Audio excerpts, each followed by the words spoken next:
Grande affiche dans cette soirée de Rufus, franchement parlé, pour un match nul face à l'ISO. Et c'est parti pour cette première mi-temps qui a été sifflée par vraiment l'arbitre central. C'est une grande affiche pour les Rufuscois vraiment qui vont devoir mettre de l'efficacité ou soit les solutions vont venir les empêcher parce qu'avec 4-4-2, c'est le système d'Atlético Madrid posé par vraiment le technicien Sélusian avec un premier ballon sur le côté des Rufuscois. Et qui vont essayer d'étaler le jeu, d'établir sur les intervalles, chercher voilà, de l'avant. Marco avec vraiment Cheikh Sarr et qui concentre dans la surface de réparation. Vraiment, c'était une première occasion de Paomar. Qui va revenir sur le côté des Rufuscois avec Mbaye Jacques. Il va essayer de centrer, il va essayer de travailler, il va essayer, il n'y a pas de solution. Obligé de retourner pour chercher de l'appui sur le côté d'Abdoulaïka qui va centrer cette fois-ci en ballon dans la surface de réparation avec le ballon boxé par Seydina Alioune.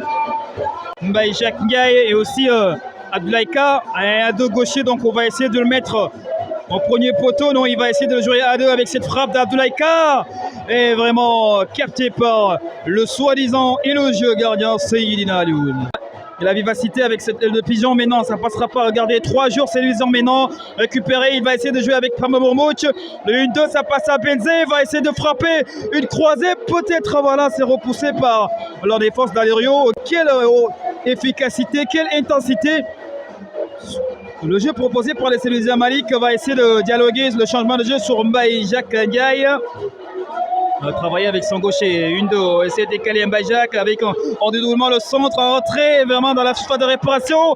C'est pas terminé, Koité et fera vraiment l'ouverture du score pour Serine Mokhtar Koité qui a sanctionné la défense des Sambalinger vraiment sur un superbe vraiment décalage de Mbaye Jacques Ndiaye qui a dédoublé sur le côté de vraiment Cheikh Sarr et vraiment cette finition est splendide au premier poteau pour Alerio vraiment.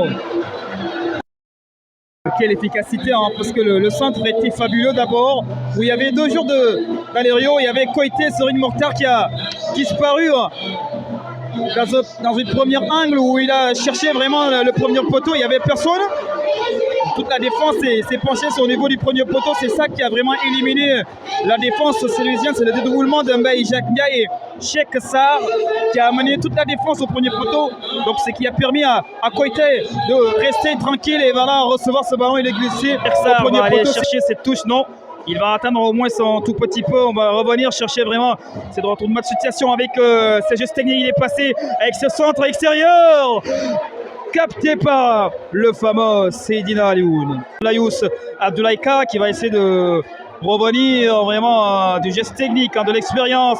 Il a perdu par Mamourmoud qui a réceptionné, qui va aller chercher de l'autre côté Moustapha. Mais non, en contrôlant Moustapha en droitier, va essayer de frapper Moustapha. Minute où ils ont complètement sanctionné la défense sélusienne. Malik Doui qui a réussi à ce geste technique. Il sera une accélération sur ce côté. Malik a décalé le centre à venir pour Malik. Et cette tête qui a été manquée par Elhadj Oumar Sall. Marc Philips Diouf va dégager sur Elhadj Oumar Sall qui est passé avec son gaucher. Et sur la barre de traversale.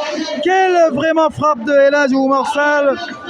Revenu avec ce renversement sur le côté de vraiment Mbaye Jacques Ndiaye en gaucher magique, il va essayer de le ramper. Mbaye Jacques, pas de solution, lui seul va essayer de crocheter encore de nouveau. Il va ramper pour changer le côté maintenant. Mbaye Jacques Ndiaye, il pousse avec Malik Layous et c'est le passeur décisif lors de la seconde 12e journée. Amadou et Ndiaye avec un centre derrière Marco Philips avec ses têtes aussi de Babagom Orekanga. Amadou encore Ndiaye, regardez l'extérieur du pied pour le phénomène de cette saison au côté des Sélusiens. C'est le même style de jeu de Souleymane Cissé, l'ex-nordiste qui a été fabuleux lors de la 3e journée avec cette tête. Maintenant, c'est pas terminé. Marco qui est sorti. L'arbitre là va pas siffler sans doute. Cette frappe, l'enchaînement détourné par la défense du TFC. Youssoufa Sayang avec Amadou Ndiaye. On va jouer sur les bouts avec Lionel Sidney qui est passé. Sidney Lionel avec le retrait. Cette frappe qui va passer de loin. Benba va venir avec l'extérieur sur Amadou. Tidane Kébé vraiment avec un gaucher. Il va essayer d'empêcher le ballon de sortir le centre. Et responsabilité nécessaire. C'est très fort maintenant pour dégager le ballon en rallongé dans la surface de réparation des d'Alerio. Les Sélusiens vont pousser fort. Amadou Ndiaye, c'est pas terminé avec cette frappe qui va s'en passer sur Amadou. On va décaler avec la frappe de Amadou. Décaler maintenant, encore de nouveau pour les Sélusiens. Ils peuvent le faire Amadou. Et Ndiaye en deuxième marque Philippe Gomis. On va écarter avec cette reprise. On réclame au pénalty. L'arbitre n'a pas sifflé. C'est incroyable, tout juste à l'extérieur. Quelle action avec ce coup franc. Monsieur Karimba n'a pas vraiment pris la décision de siffler en pénalty à la dernière minute au Samba Linguère de faire la différence. Allez, avec Amadou, on décale sur Pape Djibril. Papa Djibril qui est passé, le petit pont de Papa Djibril qui va chercher un penalty cette fois-ci, le tacle de Youssoufa Sayang.